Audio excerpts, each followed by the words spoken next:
All right, everyone. Welcome to the show. Eric Johnson. I'm so happy to have you here today. I know you are going to bless our listeners with so much information. We're going to have trouble cramming it all into one episode. So let's start with, tell us who you are. Give us a little bit of background on you, what you're doing, and make sure you tell our listeners where we met. Sure thing. Okay, so I'm Eric Johnson. Barbara and I, how long have we known each other? 16 years? It's got to be Something 16, like 17 years. Yeah. Long time. And so we, of course, met because for many years I worked for Buffini & Company, which is a leading consulting and coaching company in the real estate industry. And we met there. I was a leader in that company. And so we've known each other many, many years. And then continued our association since I left about 7 years ago. Oh my gosh, it's been a while. And so in that time, I guess it was about 7 years ago, I left Buffini & Company. I struck out on my own, started a couple of companies, a real estate consulting company called Modus Coaching and Consulting, which of course you know us through that. And then started also my own software company called Teamzy, which is a relationship building CRM that serves small business and network marketers, home-based business people. And so it's been a busy several years kind of building those things up. And it's been amazing to be able to, be master and commander of my own destiny instead of working for someone else. Right. So one thing I love about what you're doing now, even though it's outside of the real estate industry with your software company and in the network marketing industry, is that you are 100% still in the relationship business. And Absolutely. Here at Real Estate by Relationship, that is all we talk about. So Right. I know you're talking to the real estate industry. So I know you're going to give a great spin on everything we're going to talk about as it relates to real estate agents and mortgage brokers and people in the real estate industry. Right. But before we get to anything about real estate and relationships, you have a book. You are an author. You have a book, The Power Hour Boss. I highly recommend our listeners go take a look at that. So tell me about that, and tell me how the Power Hour Boss story and your intentionality behind the Power Hour would help someone in the real estate industry. Sure thing. Well, first off, I mean, the principles are universal for any type of business. And that is that a true business is based on authentic relationships.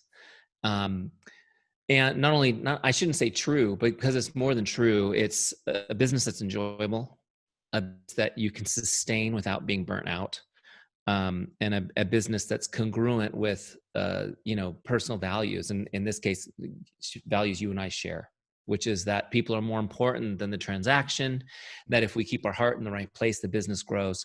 So relationships-based business is, that's what we both believe in because we know it works. It's easier, it's more fun, it's more authentic.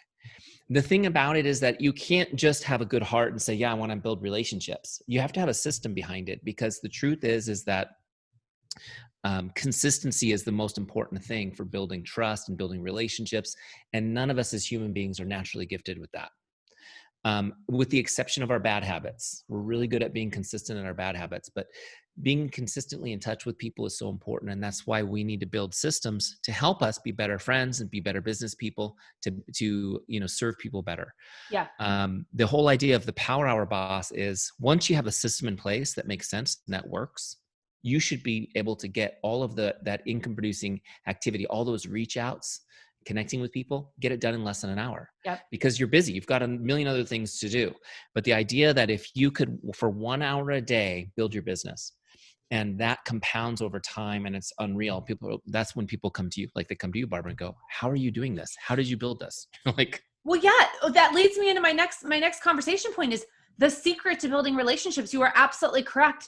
People come to me all the time and say, Barb, what's your secret to building relationships? Why are you so good at getting repeat and referral business? And the secret is really consistency. Yeah. And consistency over time is what creates trust. And you just said it in your Power Hour conversation, is you've got to find a way to consistently find that time to do your lead generation activities. Because let's face it, relationship building is lead generation in any industry, right? Yep. So what do you think the secret to relationships is? Well, there's this simple principle. And this is kind of, I think it's the heart and soul of relationship marketing is this principle. And that's there's only one way to deepen a relationship. It's by investing time and connecting personally with somebody. Okay, so let me just say it again so that people can take notes. Mhm. There's only one way to deepen a relationship. It's by investing time and Mhm. connecting personally with someone. Yep. This is why marketing automation doesn't really work for building relationships, right? And I have my favorite analogy is this concept that if you get a picture this card that you got or a letter that you got from somebody you love, the handwritten message in it, that Mhm. when you read it, it just emotionally touches you. You treasure it, right? Mhm. In fact, most of us have a secret hiding place where we've got stacks of cards and Mhm. letters from the people we love when we can't part with them. I And absolutely even do. when we get in our Marie Kondo clean out the house phase, we can't throw those away. But at the same time, you get things all the time, like postcards from your life insurance salesperson that say happy birthday, or these automated mailings that you get. And those are kind of a nice thought, but they are not treasured. We don't save them. We usually toss them as soon as it's kind of like, oh, that was nice. But what do they miss? They miss the personal connection. See, it's a bulk mail out, it's not personal.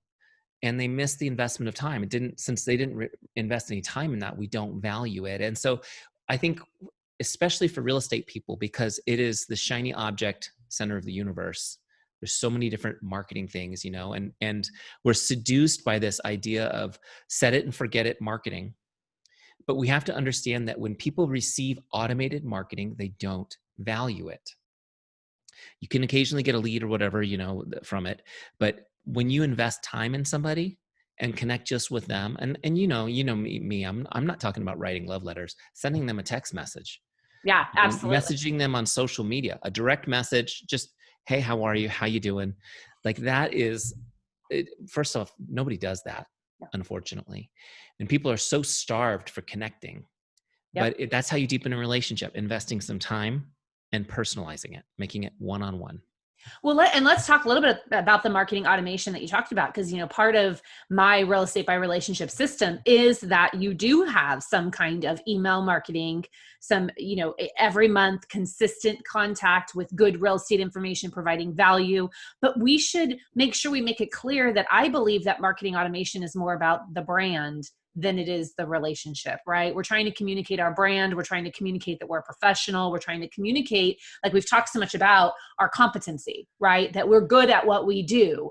But Right. an email marketing campaign is not going to create a relationship. Right. See, the difference is in the context of all the work you're doing connecting with people personally, it's valued more. Right.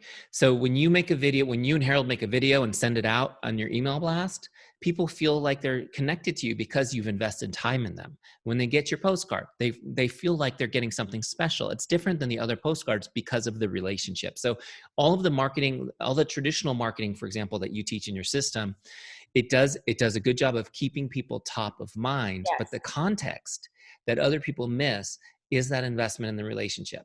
And that's what makes the marketing special to people, because they feel like they're getting touched or connected with by a friend. Yeah. What do you think has to be there? What do you think the secret formula that has to be there in order to get clients to introduce you to their family and friends? What do you think are like the three things that have to all happen in order for a past client or someone to refer you and introduce you to their family and friends? Well, there's the age old principle of, if somebody wants to do business with you, and I think it's the same for whether they'd be your advocate and introduce you to their friends and family, they have to know three things. One, do you care about me? Yep. Right. Two, are you good at what you do? And number three, I did them out of order. Do you care about me? Can I trust you? Are you good at what you do? Those are Yep. the three. Yep. Do you care about me? Can I trust you? Are you good at what you do? Yep. I think, it's demonstrating that. Now, those are emotional things, right? So how do you get that emotional buy-in from people? It's not like, here's the contract. And look, if you notice in paragraph 1, you can trust me. you know, you You have know to what? earn those emotional kind of milestones in a relationship. And for years I've taught I learned a couple of these things in my previous life, as an employee, and then I've added a couple along the way. But for me, there's 4 things that you can intentionally work on to build that trust up so that you get to that place with people. First is chemistry. Obviously, you need to connect with people, find common ground, build rapport, right? Just have a normal conversation with somebody. Be interested in them. I've heard the phrase so many times, and it's just so true, which is be interested more than being interesting, right? Focus on being interested. Yeah. Find out what's going on with them and Love what really that. makes them tick. Because when you're interested in people, it's amazing to them. It's amazing to them. Like, wow, this person really cares about me. So chemistry is number one, building chemistry. Number two is your character, right? And this is how you show your care for other people. Mm-hmm. And I think the real estate industry, in a lot of ways, it's overcoming it. But I think for a lot of people, it's got kind of a reputation of these are people are looking for a commission off of me, Yep. right? And so it has to be, your character needs to show that you're investing in others, you're caring for others, you're doing things for them, you're going the extra mile for people.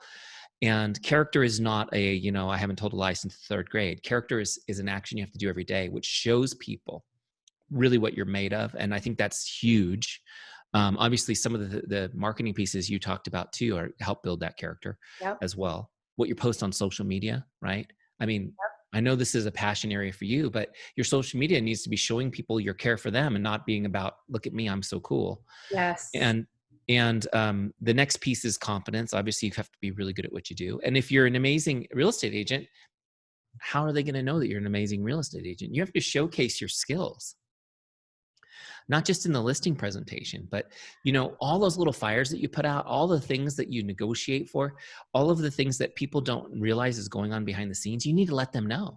Absolutely. I mean, you should be on every time something happens, you should say, hey, this flared up today, but I just want to let you know we took care of it, or we're taking care of it, or, I'm going to go to the mat for you. Or I know this is your dream home, but it's $50K over what your budget is. I'm going to go to the mat for you. See what I can do. Yep. Let them know that you're unbelievably competent. Mm-hmm. I know I just recently, so funny, Barbara, I recently was talking to somebody about you and your marketplace, and we won't mention names, but you'll know who I'm talking about. I think I already And do. so this person has a nephew who just became an agent, and it's like, there's a lot of familiar pressure to use the nephew and this young man, and he's starting out. And I said, look, it's just really up to you. If you want to invest $50,000 or $60,000 into your nephew, because that's the difference between having an agent that has incredible competence and somebody who's a newbie in your transaction. Absolutely. So maybe you just write them a check for 10 grand and then go save another 50 with Barbara on your transaction, and we had a good laugh about it. But the competence is unbelievably important. People need to know that. And then the last piece is consistency, which we already talked about. It's consistency. So it's just like they can love you. You can be great. They can think you're their best friend. They can really believe in your character and be excited about who you are and what you represent. They can think you're the most competent agent in the world, but they'll still go to somebody else if you don't stay consistently in touch with them. Because the thing is they don't believe you. They don't believe you're really in their corner unless you're consistently there. And here's the other thing I've learned about consistency. What consistency does is it takes away the I'm just here for the sale aspect of the conversation, right? When I've consistently been in touch with someone for 12 years and we haven't done a transaction together in those 12 years because they haven't needed to buy or sell real estate, but I've stayed consistently in contact with them, I truly care about them more than I care about their transaction, or I would have given up on them years ago. Right? Like there's plenty of systems and things you sign up for and follow-ups that are done from different companies where after so many non-responses, they take you off their list because all they cared about was the sale or the transaction. Right. And if you do a relationship-based marketing system correctly, you're going to be in touch with them so that when they hear someone who needs to buy or sell real estate, you're again top of mind because you've cared enough to stay in contact all these years. And what I love about the 4 C's that you talked about, which I'm going to repeat them: chemistry, character, competence, and consistency, is that 3 of them, in my opinion, are relationship building: chemistry, character, and consistency. Competence is how you get the trust. Right. And I know that no client will work with me if they don't trust me. And I always say that doing a system that I have, I don't want to say perfected because there's always room for improvement, but I'm pretty darn good at doing a system over time creates trust. You don't Right. get trust from one postcard. You don't get trust from one email. You don't get trust from one video or one social media post. You get trust from consistency over time. And we always talk about when someone gives a referral or connects you to a friend or family member, they're transferring their trust in you to someone else. Right. And that is so huge. And I don't think enough real estate agents understand the power of that. And what a Yeah. big deal that is to the person that passed along your information, right? Yes, it's huge. It's, we do so much work to generate a lead. And then you have to spend so much time building trust with the leads. So when you can get introduced, then you're already there. You're already almost to the end. They already trust you. Now it's yours to lose. You don't Right. have to earn it, right? And you can get right to helping people, which is amazing because, 82% of people in North America make a purchasing decision based on the recommendation of a friend. So that it's not because of marketing or email drip campaigns or commercials or, it's because a friend said, this is who you should use, or this is what you should buy. And so we forget that, we forget the power of that. And, me, I'm a big fan of traditional marketing too. I think there's a place for, Facebook ads and funnels and all of that. But I understand, I always have, that 85% of the business is repeat and referred business. So all of those things, the traditional marketing approach is for the additional 15%. You have to dial in the relationship into your business first, because that's where the water's deep and right. That's where most of the business is. And once you've got that dialed in, now you can turn on an additional marketing that brings people in, cooler. And you have to now go through all of that process of building relationship with them. Right? Absolutely. Something that people need to, I really, let's have a conversation about is the ebb and flow of our business, and that our database and our client relationship lists have to consistently be turned over and retooled and re-looked at, because if you don't have the new fresh blood coming in that you're building those relationships with, when we talk about our qualification system and we talk about creating advocates in our business, it's also those advocates don't become advocates day one, right? Advocates take time to nurture and marinate and move through the system over time. My Right. advocates in my business are not day one advocates. Now, is there one or two clients throughout the year that we get referred to, that we do a great job with, that we have a very successful, happy transaction with, who are referring type people and become advocates literally during the escrow? Yes, it does happen. Yeah. But my experience has been my advocates come usually 12 to 18 months down the road. They come after consistent marketing to them. They come after consistent outgoing connections to them. They come after a few events and parties where they come and see this community that we've built. And they're like, wow, look at all the people they know. They become advocates after they realize we've helped 5 other nurses at Long Beach Memorial that they know. Right. They don't become an advocate the second they go into your database. And I think that a lot of realtors expect that day one referral. Well, I added them to my database. I sent them the postcard. I sent them the email. I sent them one text message. Why don't I have any referrals? Can you talk a little bit about that moving you along and the marinating process that we talk about so much? A couple things on that. You made me laugh because it reminded me years ago, I used to coach an agent in Milwaukee who did more than 100 transactions a year. He was cranking. Of course, at the time, the property value was low. So it was the equivalent of about 6 a year in Southern California, where you and I live. But he was working it, right? Yeah. And he was doing the traditional, what did Brian used to say? Find them, fleece them, and forget them type thing. Right. Yeah. So he was trying to learn how to build relationships because he didn't want to have this a big hole in the bucket. And I remember one time after a few months of coaching, he was so frustrated. He said, I don't know why these people aren't giving me any freaking referrals. I'm doing everything you say. I'm writing them notes. I had a freaking party for them. I'm calling them, and I'm like, look, dude, I think you're missing on something here. We don't serve people so that they refer us. we serve people and they refer us. And it's all about having your heart in the right place. So the first thing I want to talk about, I'm going to answer your question that you asked me, but I want to also make this point. Your heart has to be in the right place. If you really just try, and look, you and I have had conversations. You've had agents that you've worked with in your brokerage that have come and then had to go because their heart wasn't in the right place, right? They were like, I'm going to do Barbara's system because I need to make this money. Yep. And people can smell that on you. Yep. Like, this person's not for me. Yep. They act all nice to my face, but they really just want what they want. So your heart has to be in the right place. You have to kind of give up the need and focus on the service. And that's step one. The second piece is this dripping on them over time. It's kind of like, there's people in your life who trust you and love you already. And Yep. there's a lot of people that are kind of your casual acquaintances, right? Yep. So it takes time for you to build that relationship up. It's like we talk about not overdoing it on follow-up, right? Yeah. So you don't want to connect every week with somebody who barely knows you. They're going to think you're a weirdo. So figuring out how, Eric, that's called stalking. Exactly, right? So, people. and the system that we've worked together with for years, it's about figuring out how often will I connect with this person? Yes. Based on the level of the relationship I have, so that it's consistent and not annoying, right? So, but just showing up and all the things that you guys do so well in your business, checking in just to make somebody's day, having real casual events that people could come and connect with and be part of a community. The visits that you guys have done to people's homes during the pandemic, like just letting people know that you care, it's huge, and I think it really takes people by surprise because very few businesses really care for people like that. They really just don't do that.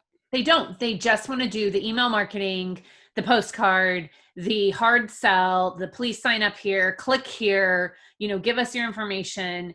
To tell a bad story of sales that I recently just had, I'm redoing a bedroom into a walk-in closet. I've had a couple of closet design companies come out, and prime example of not listening, not caring about the client and their needs, all about setting the next appointment, right? Yep. All about when can I come back? And then to the point where when we canceled with one of the companies, because we decided to go a different direction, it was demanded of me that I send an email to the manager or she couldn't cancel the appointment. And I thought to myself, you're not even, now all you're caring about is pleasing your manager so you can move on to the next customer. You haven't even asked me why I'm not using it. You haven't even asked me why I'm going a different direction. Right. You're showing me that all you cared about was the first appointment, setting the second appointment, and then when the second appointment got canceled, letting the manager know why the appointment got canceled so you can move on to the next client, or you don't have permission to move on to the next client. Where was the what could we have done better conversation? Where's the care? Where's the I'm listening to you? It was really lost. And in fact, both companies that we called out did a very poor job of listening and connecting the dots. And it resulted in neither of them getting a transaction. And they're really missing the boat because, I'm a referring type person. So if I would have had a great experience with one of them, I would have told all of my friends. Right. Instead, I'm telling everyone on this podcast what a horrible experience I had with both of these companies. They say that if you treat somebody right and they love your service, they'll tell 2 people about you. And if you piss them off, they'll tell 13 people. That is 100% accurate. It really is. It really is.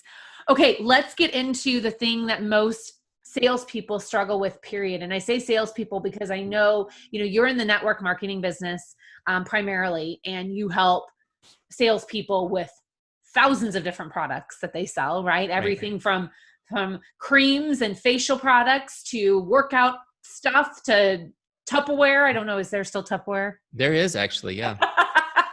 I'm throwing out random things. Yeah. Anyways, salespeople struggle with the ask. Okay. Yep. And the one thing I want to impress in this whole, world of working relationally and relational sales is you can't just love on people. Right. You have to love on people, but you can't just love on people. You've got to be a salesperson, and you've got to figure out how to ask. So if Yep. you were in real estate in 2020, in the world we live in of digital, social, not being able to see a ton of people right now, currently during the pandemic, what would your advice be on how real estate agents can build the relationship so they have permission to ask? Okay, this happens to be something I like to talk about. So, which is probably why you set me up for it, right? Okay, so basically, I'm going to just give you the short answer and then give it some context. The easiest way to talk about your business is to tell people what you do and why you're passionate about it. So the first thing you need to be able to articulate is, why are you passionate? What turns, well, I shouldn't say turns you on, but you know what I mean. What is it about real estate that you're passionate about? And just have that at the tip of your tongue. Like, what is it? And it might be different for each person seeing this, but people need to know why you're passionate about real estate, right? And if you don't feel passionate about real estate, that might be part of your problem. Go do Right? something else. And here's the way I look at it. If you want people to be excited about helping you, you need to be on a mission. Right. And I always think of like that scene from the Blues Brothers with like, we're on a mission from God. Like, this is like a holy ordained mission. I'm help people do this. And this is why I'm so passionate about it. So look, here's the context. I reach out to you. We haven't talked in 10 years. I see you on Instagram or Facebook. I send you a message to just say, hey, Barbara, how are you? I hope you're doing great. You know, how are you? How have you been? And so now we have a chance to just have a conversation. And my goal is just to, make your day, make you smile. Oh, it was great to hear from him. And then, maybe engage in a conversation. Well, what have you been up to? Send me an update. Tell me what's going on in your life. And now my goal is to be interested in you. Oh my gosh, really? You have your own company now? That's so cool. And what's going on with the kids? And, and I'm going to find out what's going on with you and just listen and ask questions. And, of course, you're getting intelligence where you can help and tailor gifts and, you know what I mean? That kind of stuff, which helps down the road to remember. But in the conversation, the law of reciprocity makes it now it's time for me to give my update. Well, here's what's going on with me. And so as you're giving your update, you're updating about your family and your spouse and what you're doing for fun and how you're doing, overcoming everything. You're going to tell them, oh, I don't know if I told you, but I sell real estate. And this is why I sell real estate. I'm so passionate about it because. Now, look, when you tell people you do something and you're passionate about it because, the response is 100% of the time, oh my gosh, so cool. Good for you. Awesome. That's so cool. Right? Most people don't say this is what I do and why I'm passionate about it. They say, I have a job doing whatever, X, Y, Z. Yeah. If they're lucky enough to have a job right now. Right. So this is how you talk about your business. Like, wow, that's cool. Good for you. And you say, yeah. And by the way, if you know anybody who needs help with real estate or has real estate related questions or anything, make sure to connect them with me because I'm on a mission to help as many people as I can. And so it becomes really casual, but you're planting that seed in their head. Like, wow, here's somebody who's really passionate about real estate. Not only that, but I have an expert. And, I know, Barbara, you and I have talked about this for years about becoming the expert. Yep. It's like, I know that you have a great attorney and you're good friends with her, right? Mm-hmm. And that's an expert that you have. You can call with a question. You don't have to set an appointment because you have an expert who's your friend and you're also her client. And so it's like you have an expert and that's who you are in real estate. It's like, wow, now I have an expert. Even with just a question about real estate, she said I could call or I could have a friend call. Like, this is cool. So you're starting to kind of put yourself in their back pocket as somebody who's there to serve them. And most agents are trained like, oh, you have a real estate question? Let's set an appointment and get you in the office because the real estate manual 101 says if they won't come in the office, they're not serious. Right? You've laughed because you've read those. No, I laugh because it's 100% true. Yeah. Real estate agents have to stop acting like robots. You are not a trained robot. The closet consultant salesperson that came over was a trained robot. Yeah. It did not matter what we said. She went to the next thing she's trained to say. And setting appointments and taking it to the next level is when someone wants to inquire or take it further about your services, not when they have a question. You build the trust by answering the questions. Right. 100%. So to answer your question, the ask, it's about letting people know just as a normal person, what you do and why you're passionate about it, and letting them know that you're available to them or anyone they care about if they have questions or Yep. need somebody in their back pocket. And a lot of times, the first time you have this conversation, I wouldn't expect people to go, I'm so glad to hear that. Put me on your marketing list and let me Yeah. be your agent. You be my agent for life. No, they're going to say, oh, great to know. Yeah. Right. I'll keep that in mind. And yeah. And it's like, well, let's stay in touch, and I'm here if you need you. They're like, great. Yeah, right. She's going to stay in touch. Yeah. This is where the consistency comes in, right? Yep. So a 100%. few months later, hey, checking in again. How's everything? Like, oh, well, that's interesting. She really did come back for Yeah. more, right? So, and then, but the first step is everyone needs to know that you're doing real estate and why you're passionate about it, because they may not know. Yes. Can we pivot to that really quickly before we wrap up and continue Sure. on for hours, which you and I are known to do? Real estate agents need to stop being a secret agent. I Yeah. always tell people, you cannot be a secret agent in this business. It is okay. You are a salesperson. Your primary job is to generate leads, which in my world is building relationships, is how I generate leads. But my primary job every day is to generate leads. And I cannot generate leads as a secret real estate agent. I don't know why real estate agents are ashamed of what they do. Right. And the only thing that I can ever tie it back to when I have these conversations with newer agents and I ask them, why are you afraid to ask? Well, I don't want to seem pushy. Right. Well, here's the deal. If you're coming from a place of contribution and you're coming because you care and you're coming with heart and service and a servant leadership mentality, you are never going to sound like a salesperson. Right. You're going to sound like someone who cares about this person who happens to sell real estate. I care about my clients and I happen to sell a product that's really important during a pandemic, apparently, because we've been forced to stay at home in them. I happen to sell a product that people want. I happen to sell shelter, but it begins and ends with me as a human wanting to have relationships. But if you Right. don't take the opportunity to share what you do, why you're good at it, and why they'd be foolish not to use you, you're missing out. You can't just be someone's friend. It's okay to have best friends that know you sell real estate. It's okay for your family to know you need their help. It's okay for the casual acquaintance I met in the grocery store and we got chatting and we ended up talking about the housing market, or she heard me talking to the person at the checkout because they all know what we do because we're in there all the time. It's okay to say, hey, by the way, here's my card if you know anyone who needs any help or has any questions. It's Right. okay. Yeah. Give yourself permission to stop being a secret agent. I think it's not even that they're ashamed, it's that they're afraid of rejection, right? And they're afraid that people are going to judge them or whatever. But I look at it like this: instead of thinking about, you said it's our job to generate leads, and you're absolutely 100% true, right on that. But think about a lead as somebody you have an opportunity to help. Yes. Yes. And so it's our job to find people to help, right? Yes. That we can help. And I think of this analogy that just popped in my head, like that somebody falls over on an airplane and the flight attendant says, is there a doctor on the plane? Yep. Right. Why do they want a doctor? Because someone needs help. Because they need help. And so it's like your friends need to know in this analogy that you're a doctor. Oh, Barbara's a doctor. Barbara, this person needs your help. And it's just, this is our life. It's like, they need to know that you are an expert at real estate, because when their friend is in need, oh my gosh, do you know a doctor? Yes, Barbara is. Yes. Let me call her for you right now. She'll come over and help you. People need to know that you're there to help them and to help their friends. And that's the way I want you to think of it, is not that you might be rejected by people, but that people need to know you're there so that you can help them. Yep. And I think that's the key thing, is otherwise what happens is they go, my cousin's not a doctor, but he watched a lot of General Hospital.